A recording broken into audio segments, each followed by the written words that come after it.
मन एव मनुष्याणाम कारणम बंध मोक्ष। मन ही मनुष्य के बंधन और मोक्ष का कारण है। माइंड मिस्ट्रीज एंड मिरेकल्स के लेखक डॉक्टर सुलेमान ने कहा कि मन में प्रचंड प्रेरक शक्ति है। मन बहुत सूक्ष्म, रहस्यमयी और अद्भुत शक्तिशाली सत्य है जो प्राणी जगत में समान रूप से व्याप्त है। मनुष्य क्यों कहा गया? मन के प्रकृति ने स्थावर, जड़, जंगम, पशु, पक्षी और मनुष्यों का निर्माण किया। मन की शक्ति केवल मनुष्य को दी, तो मन की शक्ति प्राप्त होने के कारण इस क्रिएशन का नाम मनुष्य पड़ा। क्योंकि मन स्थावर, जड़, जंगम, पशु, पक्षियों में नहीं है, केवल मनुष्य में ही मन का उद्भव है। योयम योगस्तया प्रोक्तया साम्येन मधुसूदने एतस्याम पश्यामि चंचलस्त्वा स्थितिम स्थिराम चंचलम ही मना कृष्ण प्रमाथि बलवद्रणम तस्याहम निग्रहम मन्ये वायुर्यु सुदुष्करम। देखिए, जब महाभारत का युद्ध चल रहा था उस समय कुरुक्षेत्र के रण में अर्जुन ने भगवान कृष्ण से कहा, हे मधुसूदन, जो ये योग आपने समस्त भाव से कहा है, इसका मैं मन के चंचल होने से बहुत काल तक ठहरने वाली स्थिति में नहीं देखता। क्योंकि हे कृष्ण, ये मन बड़ा चंचल और प्रमथन स्वभाव वाला है तथा बड़ा दृढ़ और बलवान है।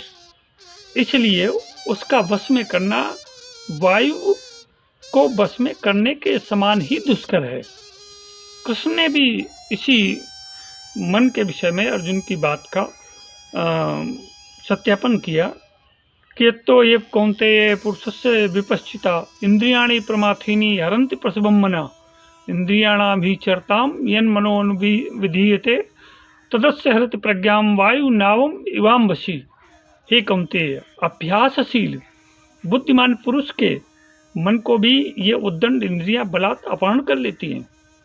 जैसे वायु जल में चलती हुई नाव का बलात् अपहरण कर लेती है, वैसे ही इंद्रियों के पीछे चलने वाला मन पुरुष का विवेक हरण कर लेता है। तो आज के युग के सर्वाधिक शक्तिशाली एवं योग संपन्न योगेश्वरेश्वर श्री कृष्ण ने जब इस बात को स्वीकार कर लिया, तो इस बात को हमें मानना ही पड़ेगा। इस भौतिक शरीर की चेतना शक्ति है और परमात्मा ने मनुष्य शरीर का सृजन भी इस प्रकार किया है कि उसके पास शरीर की यह विद्युत शक्ति मन के रूप में पहले से ही विद्यमान है। मन शरीर द्रव्य की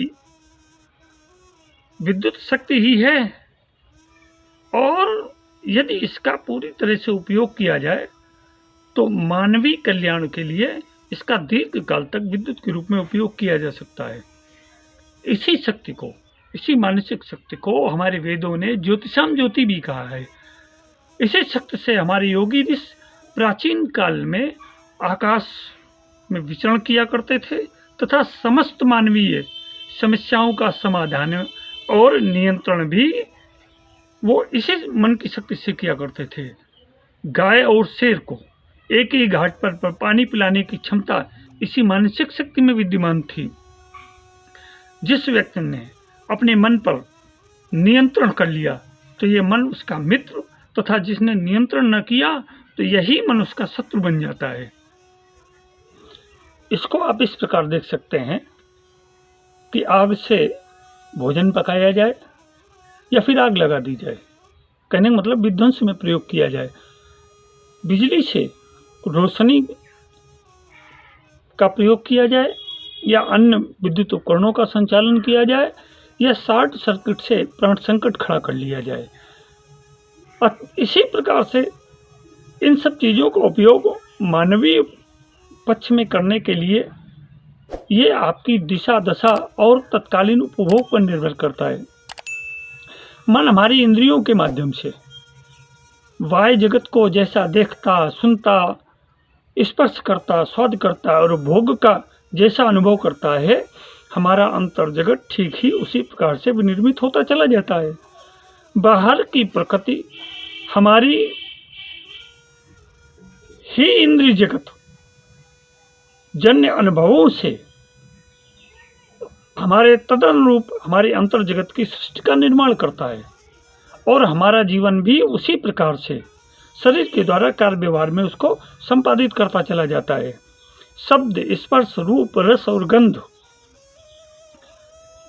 की क्षमता हमें प्रकृति से मिलती है, बाहर से मिलती है, जो शरीर के द्वारा संभव है, और हमारे अस्तित्व का निर्माण भी ठीक वैसा ही होता चला जाता है। यही अस्तित्व हमारे मन को उसी ढांचे में ढालता हुआ आगे बढ़ता है, और हमारा मन फिर उसी प्रकार की गतिविधि में सम्मिलित होकर के हमारे जीवन की दिशा दशा और परिस्थितियां तय करता रहता है। परिणाम स्वरूप हमारा जीवन भी उसी प्रकार से बनता हुआ चला जाता है। विद्वान और योगी जन कहते हैं कि हम अपने भाग्य के विधाता स्वयं हैं। तो उनकी बात के पीछे उनका अपार अनुभव, उनका चिंतन और उनका अध्ययन है। उन्होंने जो कुछ भी कहा है उसमें कुछ भी गलत नहीं है। हम जैसा सुनते हैं, जैसा देखते हैं, जैसा अनुभव करते हैं, जो कुछ भी हमारे शरीर के द्वारा संपादित होता है, हमारे अंतर जगत का निर्माण ठीक तथावत होता चला जाता है। और हमारा जीवन, रह गई बात मन की, तो मन तो असीमित शक्तियों का स्वामी है, और उसको ये शक्ति आत्मा से मिलती है। उस अपार शक्ति, असीमित शक्ति जिसका कोई पारावार नहीं है, न आदि है न अंत है, उस अपरिमित शक्ति का प्रयोग हम अपने जीवन को उच्चतम बनाने में या निम्नतम बनाने में किस प्रकार करते हैं, ये हमारे स्वभाव, ये हमारी गतिविधि, ये हमारी आचरण, ये हमारी परिस्थितियों और ये हमारे मनोदशा के ऊपर निर्भर करता है। हम अगर अपने चिंतन को एकाग्र और एक चित्त रख सकें तो हम अपने जीवन को बहुत आगे ले जा सकते हैं। जिस प्रकार से, एक उदाहरण से आप समझ सकते हैं कि लोहा ठंडा होता है, तो ठंडा लोहा सुदृढ़ होता है, मजबूत होता है, और उस पर कितना भी भार रख करके उसको आप आगे बढ़ा सकते हैं। परंतु वही लोहा जब गर्म होता है तो उस पर भार नहीं रखा जा सकता है। ठीक इसी प्रकार से मन भी अगर शांत होगा, ठंडा होगा, एकाग्रचित होगा, तो आप इससे कोई भी कार्य कर सकते हैं। इस संसार में, इस जीवन में ऐसा कुछ भी असंभव नहीं है जो इस मन के द्वारा संपादित न किया जा सके। परंतु जब इस मन को हम विभिन्न धाराओं में सदैव बहता रखेंगे, सदैव इसको चिंता में डूबा रखेंगे, तो कभी भी ये मन हमारा कोई भी कार्य, छोटे से छोटा कार्य करने में भी समर्थ नहीं हो सकता है। हमारी दैनिक गतिविधियों, हमारी विचार चेतना, हमारे जीवन के लक्ष्य पर निर्भर करता है। तो जैसा जैसा हमारा अस्तित्व बनता चला जाता है, वैसे वैसे मन तदनुरूप ढलता चला जाता है, और जब मन उसी तदनुरूप ढलता चला जाता है तो मन ही शक्ति देता है हमारे विचारों को, हमारे क्रियाकलापों को, हमारे जीवन लक्ष्य को। जैसे हम अस्तित्व का निर्माण जिस प्रकार से कर पाते हैं, वैसे ही अस्तित्व हमारे मन को संदेश दे करके और हमारे जीवन को आगे बढ़ाता है। आज के भौतिक विज्ञान में मन को परिभाषित करने के बहुत प्रयास किए गए, परंतु आज तक वो केवल मस्तिष्क को मन समझते हैं, जबकि मस्तिष्क का 80% भाग एक लिवलिवे पदार्थ से भरा पड़ा है, जिसको कोशिकाओं और सूक्ष्म तंत्रों से जाना जा सकता है। योग विज्ञान में मनस्थिति का मतलब है हमारे संपूर्ण अस्तित्व, जो हमारा जीवन है, जो हमारे शरीर का अस्तित्व है, उस अस्तित्व का जो मूल है वो मन है, और हमारे अस्तित्व को गति ये मन देता है। मन की शक्ति से अस्तित्व का निर्माण, और अस्तित्व के निर्माण से हमारे जीवन का निर्माण।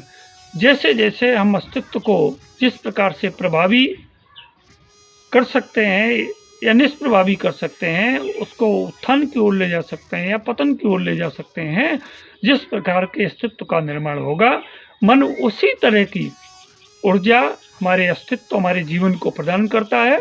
हमारा जीवन तदनुरूप ढलता चला जाता है। इसी संबंध में हमारे जो प्राचीन ऋषि थे, उनका दर्शन था कि प्रातः जगने से लेकर के रात में सोने तक का समय, ये हमारी कार्य क्षमता, हमारे जीवन शैली पर निर्भर करता है। मन कई तरह की विधाओं से निबंधित है। मन बुद्धि से भी निबंधित है, मन हमारे आचरण से भी निबंधित है, मन हमारे चरित्र से भी निबंधित है, मन हमारे स्वास्थ्य से भी निबंधित है और मन हमारे पर्यावरण से भी निबंधित है। इन सारी दशाओं का योग जो होता है वो मन को दिशा और दशा तय करता है। जैसे जैसे हमारी इन परिस्थितियों का निर्माण, विनिर्माण या संक्रमण अथवा जीव सत्ता और ब्रह्म सत्ता के बीच में अगर कोई चेतन सत्ता काम करती है तो मानसिक चेतना ये है जो इसे अलग भी कर सकती है और दोनों को आपस में मिला भी सकती है। ये हमारी मानसिक चेतना मनुष्य को मनुष्य बना सकती है या पशु भी बना सकती है। ऋग्वेद में कहा भी गया है कि हे मनुष्य, तू यदि मन को स्थिर करने में समर्थ हो जाए तो तू स्वयं ही समस्त बाधाओं तथा विपत्तियों पर विजय पा सकता है। मन की इसी क्षमता के कारण हमें मनुष्य नाम से पुकारा गया, क्योंकि मन सिर्फ मनुष्य में होता है, स्थावर जड़ जंगम पशु पक्षियों में नहीं। ये सिर्फ भोग योनियां हैं। प्रकृति ने मनुष्य को भोग और योग दोनों सुविधा प्रदान की है। आप चाहें तो अपने को जैसा ढाल सकते हैं। जब हम भोग की तरफ कदम बढ़ाते हैं तो हमारे अंदर पशुता, जड़ता और मूर्खता का प्रादुर्भाव होने लगता है, और जब हम अपने को योग की तरफ बढ़ाते हैं तो हमारे अंदर एक गति होती है, और वो गति, वो ऊर्जा हमें मन से मिलती है और मन को ऊर्जा वो आत्मा से मिलती है। तो कहने का मतलब है कि आत्मा, मन और ये जीवन, शरीर, ये तीनों का त्रिकोण हमको बहुत आगे ले जा सकता है।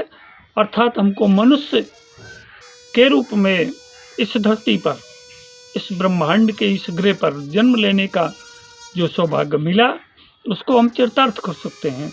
तो मित्रों, आज के अंक में ये बात यहीं समाप्त होती है। जीवन के साथ योग चैनल में योगाचार्य राजन राजस का सादर अभिवादन।